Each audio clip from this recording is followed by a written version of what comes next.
7 suspected illegal miners have been arrested in a special operation in the Trefo-Etimokwa district of the Central Region. The 7, 3 foreigners and 4 Ghanaians were arrested on the Pra River at Trefo-Praso, where they were scavenging for minerals and handed over to the Central Regional Police Command. Well, various mining equipment were also seized in the operation. Richard Kojonyako has more. For the entire period of the activities of the Operation Vanguard in the Western, Eastern and the Ashanti regions, it appears the Central region has been a safe haven for the activities of Galamsey. From a casual observation, the turbidity of the rivers and the other water bodies in the region has increased. The rivers and other water bodies in the region are being polluted on a daily basis, heightening serious concerns by residents. The arrests of the 7 persons by a task force led by the District Chief Executive for Trefo-Etimokwa, Robert Ajimanyantechi, represent the determination of the District Security Committee to sustain the fight to stop the destruction of the environment by illegal miners. We've been able to confiscate 1 excavator, 4 machines that they use for pumping and other things. I don't know the nature of the work very well, so I cannot give the exact terms for those machines, but about 4 or 5 of them. And then a lot of, how do you call it, fuel. They've been using diesel for their operations. They have car batteries, 2 of them. Chamfan machine, and the one they use for the pumping work. 11 tag of ID card tags. Okay. In fact, they have made some tasks for them as a formal job. So whoever is employed there will not think that is an illegal something. The DC is backing calls by the Central Regional Minister Kwame Nadankan for the anti-Galamsey Task Force Operation Vanguard to be sent to the Central Region to complement the effort by the various district security councils to combat the menace. Though our boys or our task force members were able to apprehend all these people, I think with the help of the national security, you can move further than where we have gotten to now. So we are still counting on them that the task is a huge one, of course, and that for the fact that we don't have the experience, well-trained people to be swimming in the river and so on and so forth, we would appeal to the Operation Vanguard team to also consider this region, because it is not only those regions that they are operating that we see these Galamseyers operating. The 7 have since been remanded in police custody for further investigations to be carried out. Richard Kojonyako, JoyNews, Cape Coast. In Accra, there are vans bought by the previous NDC government with the aim of providing critical health care services to rural communities across Ghana. But today, all 8 vans fitted with state-of-the-art equipment are rotting away at the premises of the Kolebu Teaching Hospital.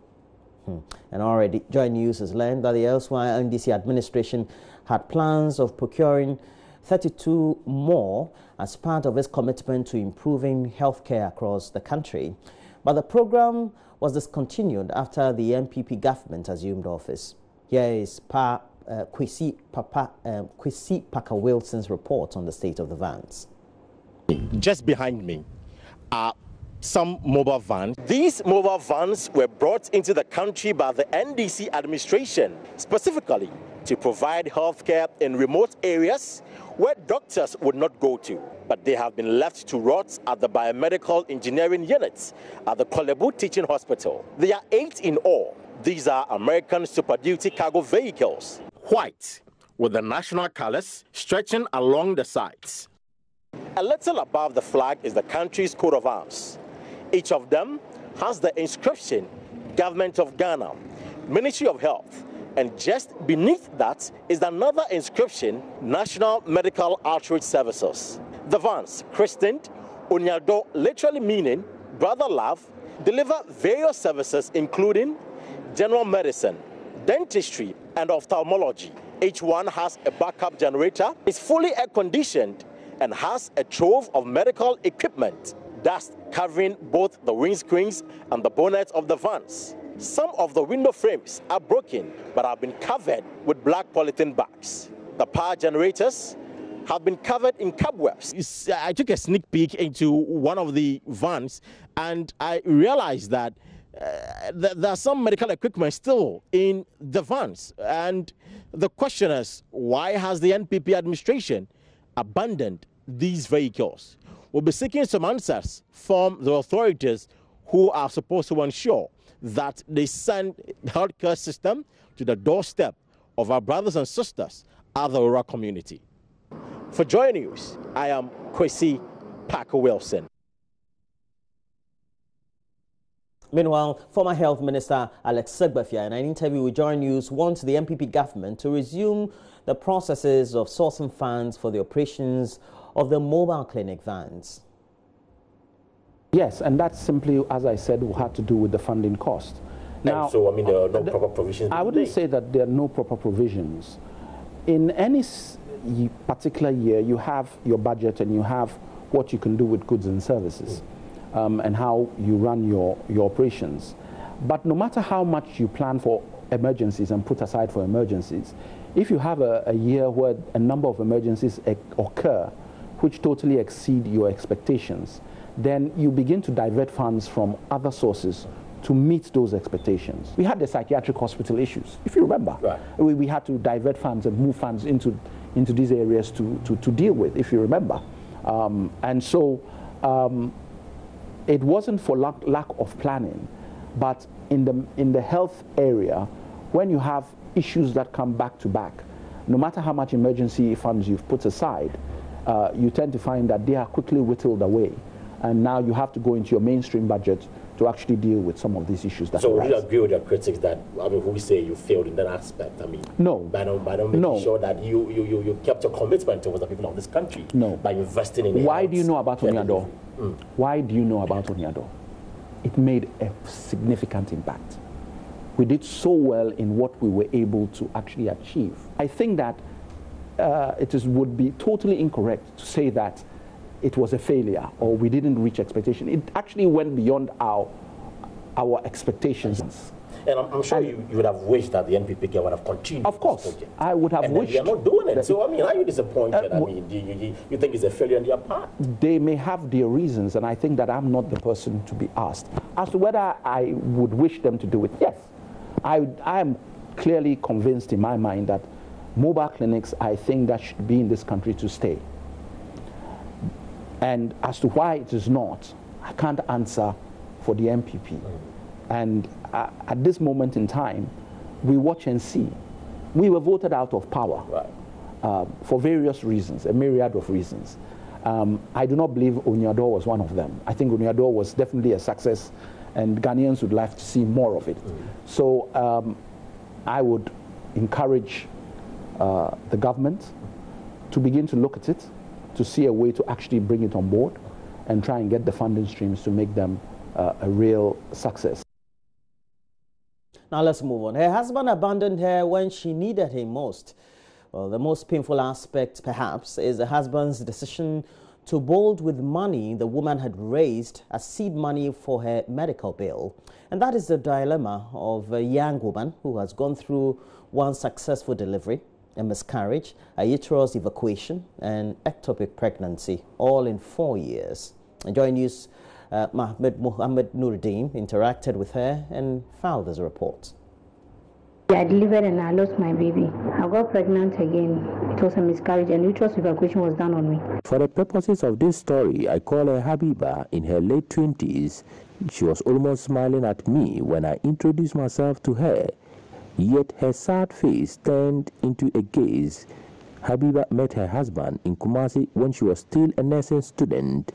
They got married after her graduation, only for the woman to discover later the man had other wives he claimed to have divorced. When he was here to marry me in my house, I didn't know he was having wives because he got married 3 before I just completed school and he just married me. I'll be the 4th wife, but I didn't know the 3 because he said he has divorced them. Later on, after 2 years before I got to know that he's having 2 kids, and one was 16, another was 7 years. He brought them to my house. I was staying with them. I went back to work on 15 February 2017. When I came home, I did not see the kids. he came back in the evening and I asked him, where are the kids? He told me that he has moved the kids to a different place. Now he's having a new wife. Since then, he will come home and pick one or two things and he will leave. Doctors have detected a gap between two bones in her hip caused by her genotype to be corrected only by surgery. After my first delivery, I had a problem with my hip bone, which I needed a surgery. She managed to raise some money, supposedly to support her husband to foot the bill for her scheduled surgery. The accounts say if a man has nothing to offer his in-law, he does not worsen his case by stealing from them. That exactly is what Habiba's husband has done, not to his in-law, but the wife herself. Because of the financial aspect of it, he asked me to give him some money so that he will add it to his business, so that when it grows, he can help me to have my surgery done. So I gave the money to him. 3 months later, he went and introduced me to one man that he bought plots from him, 2 plots. We'll go there, both of us will go there, work. And if we will do the filling, both of us will do the filling. Habiba has been responsible for everything from rent, feeding, and utilities because her husband is jobless. Now she's unwell, moves about aided by a pair of crutches, and the man is nowhere to be found. They've called him and he's not even responding. So I'm now in my mom's house. He has not been giving me anything. He's not coming to see me. Whenever he'll come and pick his clothes and go back to where he's from. So what happened next? My landlord is that he brought a man and they talked to him. Even that was even the worst. After that incident, he even started sleeping out, cry. He will not come home again, the crutch, because I have to lean on the other one because the two are just affected. So I have to be using the hand support so that I will not put much pressure. She went into marriage in good health, but she returns to her parents an incapable person. Habiba is just one of many voiceless women who have been robbed of their wealth by their husbands. A few lucky ones still have their spouses, but many others languish in collapsed relationship. Mahmoud Mohammed Nuruddin reporting. Well, let's do some tech news. And today on Tech Thursday, we're introducing you to the Ghanaian team using recycled material to build a robot that monitors underwater activities. And autonomous underwater vehicles known to many tech geeks as AUVs should normally cost about $70,000 to manufacture. But without external funding or support, the team is currently building one using just basic materials and technology. Gifty Apia has details in this report. Meet Dr. Mark Amoboateng. He is leader of the Ghanaian team building a robot to monitor underwater activities. Autonomous underwater vehicles, or AUVs, are used to map out the sea floor. Ghana, Africa, it tells us, like, in terms of our security, knowing what is happening around us in our shores, that will help us. We also don't know how much biodiversity we have that deep. Most countries in Africa rely on FAO. That's once a year or so they come around with their shipping vessel as they move around. So like when they get to Ghana, then Ghana will say, like, once you're in my waters, let me schedule a mission with you. It cost about $70,000 to build one, but Dr. Amoboateng and his team are exploring low-cost and recycled material from his storeroom, which doubles as his tech lab here in Sunyani. So with all those old laptop batteries, what's happening to them? Is it that they are really dead or we could recycle them? Okay, so we decided to say, let's get a few of these laptop batteries, take them out and see what's up. If we went for all these batteries, we took them out, we just take it apart, we took the individual cells. Each one of these cells gives us an average of about 2.5 amp hours. Okay. So if you put 50 together, you are having about 120 amp hours. If you have 6 of this, you can... If you have 6 of this, yeah, then you can power an entire household. Offshore operators in the global oil and gas industry often use AUVs, so Dr. Amoboating and his team applied for financial assistance from the Ghana National Petroleum Corporation GNPC. GNPC has yet to support the team, but their design has made it to the semi-finals of the Shell X Prize competition, a global solution-based contest. The requirement was that your system should be able to do about 16 hours of underwater mission.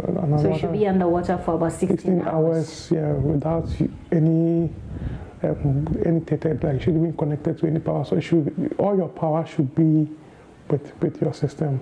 So it should be a system that contains power enough to keep it underwater for at least 16 hours. Yeah.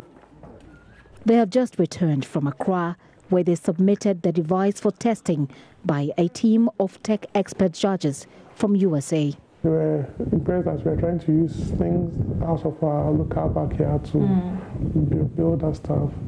And they said we are putting too much power. And they were actually scared. Like the first time we were putting this into water, we were scared that probably somebody could be, not even could get electrocuted. This washing machine is being powered by the AUV they are building here. The batteries assembled in the robot generate enough power to sustain a 4-bedroom house for 3 days. Now they await test result by the X Prize team in the United States of America. But they face a tough one. They're competing with 12 other countries across the world. Beyond commercial offshore activities like oil and gas production, AUVs are also useful in military operations and general scientific development. Without external financial support, the team has had to improvise all through, including the use of baby diapers at a point to shield the device from water. Even though the team seem more thrilled now. Valentine Promotion, and the promotion, which ran for a week, gave opportunity to listeners to win exciting goodies. And Love FM's Kwesi Deborah was there and has filed this report. So when the entries come, we randomly pick, and so if you're lucky and we pick your entry, we talk to the person you nominated on radio, and then we give you the opportunity to celebrate the person, talk about what the person has done in your life, and then officially ask the person out to be your Valentine. Ask the person to be your Valentine officially for this season. James Hermans of the Events and Promotions Department explains the criteria for selection. Their taste bars were first quickened with grilled catfish caught live by the couples. And the couples hit the floor.